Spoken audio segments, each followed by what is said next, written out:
Mahashivratri 2026 15 February रविवार या दिवशी आपण महाशिवरात्री साजरी करणार आहोत. महाशिवरात्रीचे व्रत पूजा विधिवत करण्यासाठी या नियमांचे पालन करा व या चुका आवर्जून नक्की टाळा. ओम त्र्यंबकम यजामहे सुगंधी पुष्टी वर्धनम पूर्वारुक्मी बंधनाम मृत्युमुक्षी यमामृतात. हर हर महादेव. नमस्कार भक्तांनो, शिव शंकरांच्या कृपेने तुमचा आजचा दिवस सुखाचा आनंदाचा जावो हीच त्या शिवशंकरांच्या चरणी प्रार्थना करून आजच्या या नवीन व्हिडिओला सुरुवात करूया. मित्रांनो, महाशिवरात्रीचं व्रत उपवास पूजा विधिवत करायचा असेल तर हे नियम अवश्य पाळा, या चुका नक्की टाळा. महाशिवरात्री व्रताचे महत्त्वाचे नियम ही कामे चुकून सुद्धा तुम्ही महाशिवरात्रीच्या दिवशी करू नका, तरच तुम्ही केलेले महाशिवरात्रीचे हे पवित्र व्रत संपन्न होईल व त्याचं शुभफळ मिळेल. 15 फेब्रुवारी 2026 वार रविवार या दिवशी महाशिवरात्री पावन तिथी आलेली आहे. मित्रांनो, आपल्या हिंदू धर्मामध्ये महाशिवरात्री ही संपूर्ण आपल्या देशामध्ये साजरी केली जाते. खास करून आपल्या महाराष्ट्रामध्ये तर आवर्जून साजरी केली जाते. पूर्ण भक्तिभावाने स्त्री पुरुष सर्वजण सर्व शिवभक्त ही महाशिवरात्री अत्यंत आनंदाने साजरी करत असतात. मित्रांनो, आपण महाशिवरात्रीचे पवित्र व्रत करत असताना आपण कोणत्या नियमांचे पालन केले पाहिजे आणि कोणत्या चुका टाळल्या गेल्या पाहिजेत आपल्याकडून, याची सविस्तर माहिती आजच्या व्हिडिओमध्ये जाणून घेणार आहोत. त्याआधी व्हिडिओला तुम्ही एक लाईक अवश्य करा, चॅनलला सबस्क्राईब जरूर करा व व्हिडिओ शेवटपर्यंत नक्की बघा. व्हिडिओ कोठेही स्किप करू नका.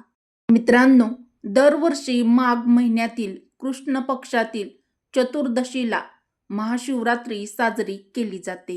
यावर्षी 15 फेब्रुवारी 2026 रोजी महाशिवरात्री आलेली आहे. तुम्ही वर्षभरामध्ये जितके काही सोमवार करतात किंवा महादेवाची जी काही व्रत वैकल्य उपासना वर्षभरामध्ये आपण करत असतो, त्या सगळ्या व्रतांचे पुण्य आपल्याला फक्त एक महाशिवरात्रीचे व्रत केल्यामुळे मिळत असते. त्यामुळे प्रत्येकाने महाशिवरात्रीचे व्रत जरूर आवर्जून केलेच पाहिजे. गंगेच्या प्रत्येक थेंबा इतकी पवित्र ही महाशिवरात्रीची पावन तिथी पर्वकाळ आहे. ज्या मुलींचा विवाह जमायला अडचण येत आहे किंवा मुलांचा देखील, तर बऱ्याच दिवसापासून ज्या मुलांना स्थळ आपण बघत आहात, ज्यांना इच्छुक असा वर वधू मिळत नाही, मुले मुली जरी असतील तरी त्यांचा विवाह जमत नसेल, त्यांना इच्छुक अशी मुलांना देखील वधू मिळत नसेल, तर त्यांनी सुद्धा महाशिवरात्रीचे व्रत जरूर करावे. लवकरच त्यांच्या विवाहाचा योग सुद्धा जुळून येईल. महादेवांना बोळे सांब सदाशिव असं म्हटलं जातं, कारण की ते लवकर प्रसन्न होतात. मित्रांनो, महाशिवरात्रीच्या या पर्व काळामध्ये महादेवांच्या पिंडीवर फक्त एक तांब्या जल म्हणजेच पाणी जरी अर्पण केले, तरी पाण्याचा अभिषेक जरी केला किंवा एक बेलाचे पान जरी अर्पण केले वाहिले, तरी महादेव आपल्यावर प्रसन्न होतात आणि आपल्या मनातील सगळ्या इच्छा पूर्ण करतात असं म्हटलं जातं. पण महादेवांची पूजा करताना त्यांच्या व्रताचे नियम सुद्धा तितकेच कडक आहेत आणि त्या नियमांचे पालन आपण काटेकोरपणे आवर्जून केलेच पाहिजे. शिवपुराणानुसार भगवान शिवशंकर आणि माता पार्वती यांचा विवाह सुद्धा महाशिवरात्रीच्या दिवशीच झाला होता. त्यामुळे या तिथीला अनन्यसाधारण असं महत्त्व प्राप्त झालेलं आहे. महाशिवरात्रीच्या दिवशी भगवान शंकरांना महादेवांना प्रसन्न करण्यासाठी महादेवाच्या शिवपिंडीवर किंवा महादेवाच्या मंदिरामध्ये भरपूर गोष्टी आपण अर्पण केल्या जातात किंवा करत असतो. त्यामध्ये धोत्र्याची फुले, पांढऱ्या रंगाची फुले, त्याचबरोबर एरंडाचे फळ, बेलाचं फळ, बेलाची पाने, वेगवेगळ्या झाडांची पाने पण सुद्धा आपण अर्पण केली जातात. महादेवांना रुद्राभिषेक करण्यासाठी व दुधाचा वापर केला जातो. दह्याचा वापर केला जातो. पंचामृताचा, त्याचबरोबर मधाचा सुद्धा वापर केला जातो. हीच पूजा करत असताना नकळतपणे आपल्याकडून काही चुका घडत असतात, ज्या आपण अजिबात केल्या नाही पाहिजे किंवा काही चुकीच्या गोष्टी शिवपिंडीवरती, शिवलिंगावरती अर्पण केल्या जातात, ज्या महादेवाच्या पूजेमध्ये पूर्णपणे वर्जित म्हणजेच निषिद्ध मानल्या गेलेल्या आहेत, ज्यामुळे शिवशंकर आपल्यावर क्रोधित होतात. सांब सदाशिव जितके भोळे आहेत ते त्यांच्या एकदम साध्या पूजेने देखील प्रसन्न होतात, तितकेच ते लवकर क्रोधित सुद्धा होतात. त्यामुळे महाशिवरात्रीच्या या पवित्र व्रत करत असताना काही नियमांचे पालन आपण जरूर केलेच पाहिजे. महाशिवरात्रीच्या दिवशी महिलांनी चुकूनही करू नका या चुका. तर महिलांनी या चुका अजिबात करू नका. नियम नंबर 1, महाशिवरात्रीच्या दिवशी जास्त वेळ झोपून राहू नका. शक्यतो पहाटे म्हणजेच ब्रह्ममुहूर्तावरती सूर्योदयापूर्वीच उठण्याचा महिलांनी प्रयत्न करावा. महिलांनी या दिवशी केस धुतले तर चालतील. आंघोळ करण्यासाठी सर्वांनी या दिवशी काळ्या तिळाचा वापर करावा. आंघोळीच्या पाण्यामध्ये काळे तीळ टाकून आंघोळ करावी. यामुळे तुमच्या घरामध्ये जर काही पितृदोष असेल किंवा मग तुमच्या कुंडलीमध्ये कालसर्पदोष असेल तर तो निघून जाईल. त्यामुळे महाशिवरात्रीच्या दिवशी आंघोळ करताना तुम्हाला काळ्या तिळाचा वापर हा आवर्जून करायचा आहे. तर महाशिवरात्रीच्या दिवशी तुम्ही हा नियम आवर्जून नक्की पाळा. महाशिवरात्रीच्या दिवशी तुम्ही पांढऱ्या रंगाचे किंवा लाल रंगाचे कपडे घालू शकतात. काळ्या रंगाचे कपडे या दिवशी चुकूनही अजिबात घालू नका. तर महिलांनी महाशिवरात्रीच्या दिवशी हा नियम आवर्जून पाळा. नियम नंबर 2, महाशिवरात्रीच्या दिवशी गहू, तांदूळ, मैदा किंवा अंमली पदार्थ तसेच कांदा, लसूण हे तामसिक पदार्थ खाणे वर्ज्य आहे. त्यामुळे महाशिवरात्रीच्या या पावन पर्व काळामध्ये या चुका नक्की टाळा. ज्यांना एखाद्या पदार्थाचे व्यसन असेल त्यांनी महाशिवरात्रीचे व्रत करत असताना व्यसनी पदार्थ अजिबात खाऊ नये. कोणत्याही गोष्टीचे व्यसन करू नये. जर तुम्ही महाशिवरात्रीचे व्रत केलेले असो किंवा केलेले नसो, पण व्यसन करणे हे आपल्या शरीरासाठी घातक आहे. पण प्रत्येकाने आपापल्या आरोग्याची काळजी ही स्वतःच घ्यायला हवी आणि व्यसन करणे हे टाळलेच पाहिजे. तर नियम नंबर बघूया 3, महाशिवरात्रीच्या दिवशी चुकूनही महादेवाच्या पिंडीवरती म्हणजेच शिवलिंगावरती हळद आणि कुंकू चुकूनही अर्पण करू नका. शिवलिंगावरती हळदीचा आणि कुंकवाचा वापर अजिबात करू नये. कारण महादेवाची जी पिंड आहे तर ती पुरुष तत्वाची प्रतीक आहे आणि कुंकू हे सौभाग्याचं प्रतीक आहे. हळद आणि कुंकू हे महिला आपल्या पतीचे दीर्घायुष्य वाढावे म्हणून लावत असतात. आणि भगवान शिवशंकर जे आहेत तर ते संहारक आहेत म्हणजेच पुरुष तत्व आहेत असे आपल्या पुराणात सांगितलं आहे. भगवान शिवशंकर दुष्टांचा संहार करतात, आपल्याला सर्व संकटापासून वाचवतात. त्यामुळे महादेवाच्या पिंडीवर चुकूनही हळद कुंकू वाहिले जात नाही. दुसरे कारण असे आहे की महादेवांनी वैराग्य अवतार धारण केला होता म्हणजेच गोसाव्याचा अवतार धारण केला होता. त्यामुळे त्यांच्या पूजेमध्ये फक्त चंदन, भस्म याच गोष्टींचा वापर केला जातो. त्यामुळे महादेवाच्या पिंडीवर जर तुम्ही हळद कुंकू वाहत असाल म्हणजेच अर्पण करत असाल तर ही चूक इथून पुढे अजिबात चुकूनही करू नका.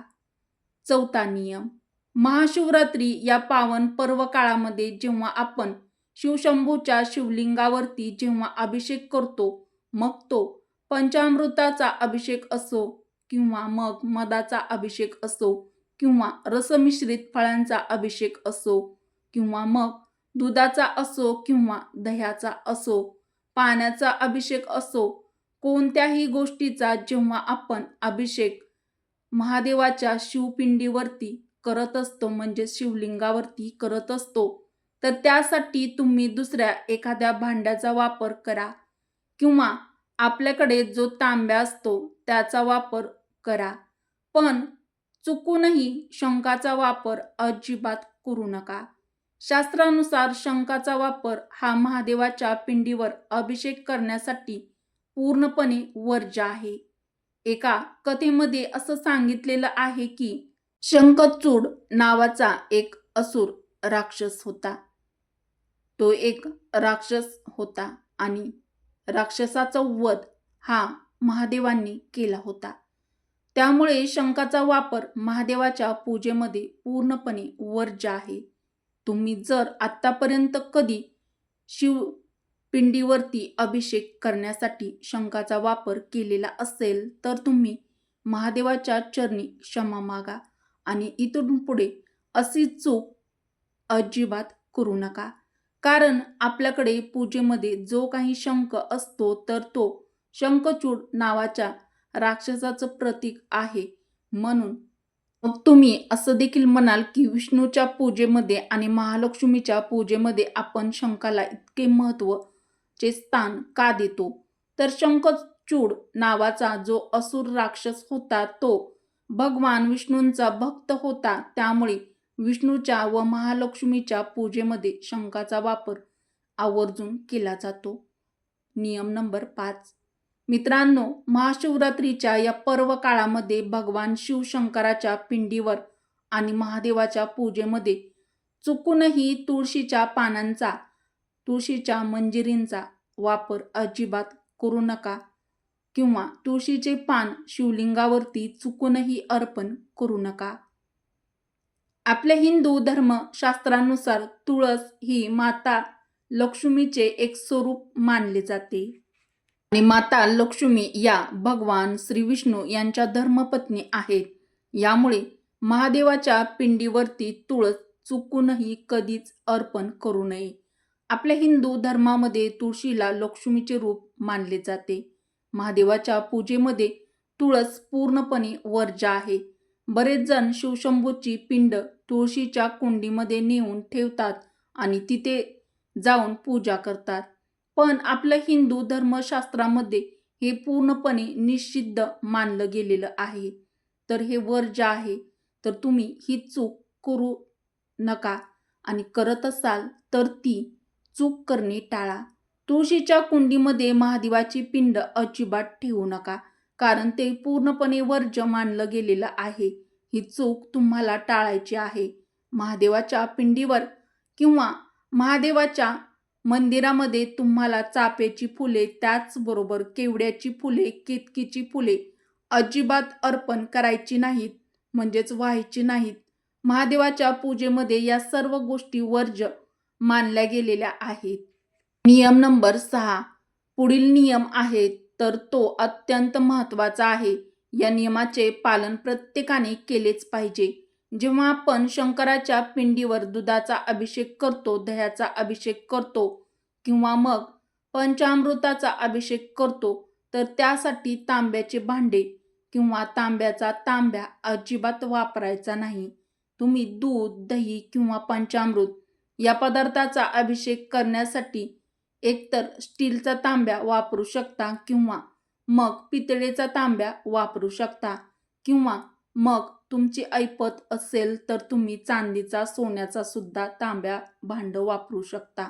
पण तांब्याचा तांब्या अजिबात वापरायचा नाही, कारण दूध, दही किंवा पंचामृत यासारखे पदार्थ जेव्हा आपण तांब्याच्या भांड्यात ठेवतो तर ते खराब होतात, म्हणजेच त्यांचे विष बनते आणि हे विष समान बनलेले पदार्थ आपण शिवशंभूच्या शिवलिंगावर अर्पण करणे योग्य नाही.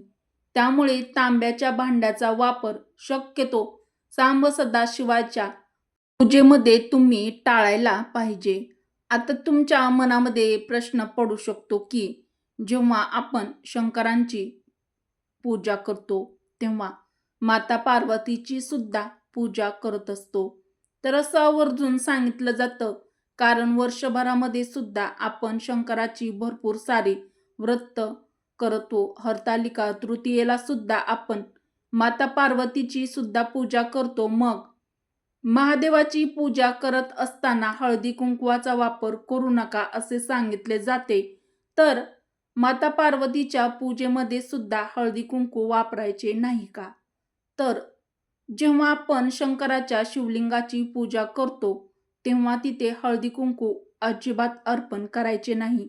पण जेव्हा आपण शंकराची त्यांच्या संपूर्ण कुटुंबासह पूजा करतो, म्हणजेच आपल्याकडे जर फोटो असेल आणि त्या फोटोमध्ये महादेव, माता पार्वती, त्याचबरोबर त्यांचे पुत्र गणेश आणि कार्तिकीय या चौघांचा जर एक फोटो असेल किंवा महादेवाच्या बरोबर त्यांच्या कुटुंबापैकी कोणी एक जरी सदस्य असेल, तर तेव्हा मात्र आपण शिवशंभूंना कुंकू लावू शकतो.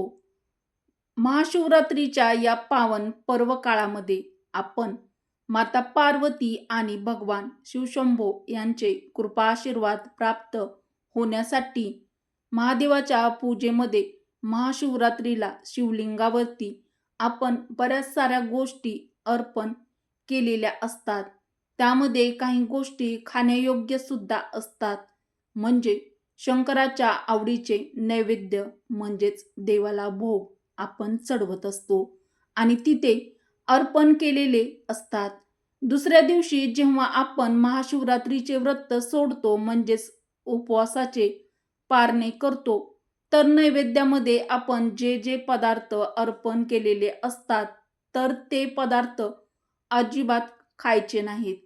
महाशिवरात्रीच्या पूजेमध्ये जे नैवेद्य आपण दाखवलेले असतात तर ते खाणे निषिद्ध मानले गेले आहे.